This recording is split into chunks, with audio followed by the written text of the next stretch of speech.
Hello साहब, तिवारी जी के यहाँ से बोल रहा हूँ। अच्छा बताइए। सीए आपके, उन्होंने मेरे को बताया था कि मैं आपको थोड़ा सा फोन करके इन्फॉर्म कर दूंगा। साहब, टाइम है आपके पास? कल ही तो बात हुई थी तिवारी जी से मेरी, वो बता रहे थे टीडीएस वगैरह के नहीं, बारे में। टीडीएस का तो हो गया, टीडीएस का हो गया। मैं आपको सिर्फ इन्फॉर्म, अभी आपकी बुक देख रहा था मैं, तो तिवारी जी बता रहे थे सीए हैं, वो कह रहे थे कि मैं थोड़ा सा आपको बता दूं, जी जी बताइए। क्योंकि वो ऐसा है ना, टैक्स वैक्स का फिर काम फिर लटक गया था सर। नहीं नहीं बताइए एक बताइए। सेकंड।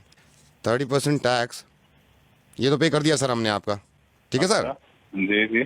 10% टीडीएस भी आपका, तिवारी जी ने कहा था टीडीएस। हाँ तो ये तो पता ही है, मेरे को बता दिया था उन्होंने। इसके दो ना फायदे बता रहा था इसको मैं आपके। तो सर 30% जो टैक्स कटा है आपका, क्योंकि सर आपका स्लैब जो है वो 12 लाख से ऊपर है, हम्म। तो 30% टैक्स कटने का फायदा ये है सर, कम से कम कल को इनकम टैक्स का डंडा तो नहीं होगा।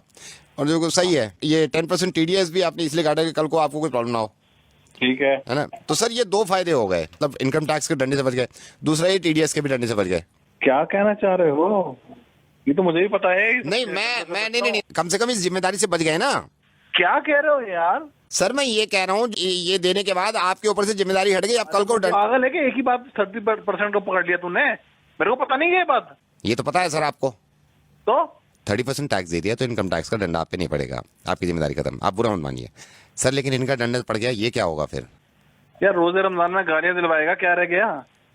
सर ये क्या? सर 2.5% ज़कात, है 2.5% ज़कात। साहब मैं माजरत चाहूँगा कि रोज़े में मैं आपको ज़्यादा बुलवा रहा हूँ, लेकिन ये 30% टैक्स दे दिया आपने, जो कि बहुत अच्छी बात है, क्योंकि एक उसूल है हिंदुस्तान का कि आप अगर 12 लाख से ज़्यादा कमाते हैं तो 30% टैक्स देंगे, और देने के बाद मुतमईन हो जाते हैं इस बात से कि अब कोई जिम्मेदारी आपकी नहीं है, ना ही किसी चीज़ की पेनल्टी पड़ेगी।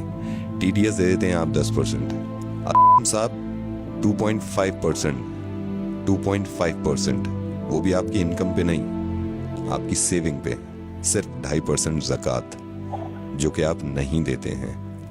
आप बिल्कुल ये मत समझिएगा कि मैं इस चीज़ के लिए शर्मिंदा करना चाह रहा हूँ आपको, मैं नाम तक नहीं बता रहा हूँ भाई। मैं सिर्फ ये कहना चाह रहा हूँ कि अगर आप इनकम टैक्स नहीं देंगे तो उससे ज़ाती तौर पर किसी एक इंसान को परेशानी नहीं होगी, वो हमारे मुल्क की तरक्की के आड़े आता है।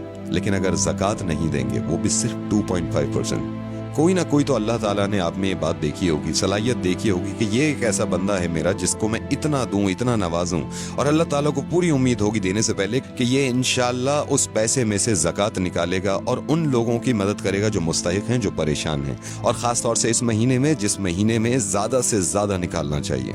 मैं माफ़ी चाहूँगा सबसे पहले कि मैं इस तरह आपको फ़ोन कर रहा हूँ।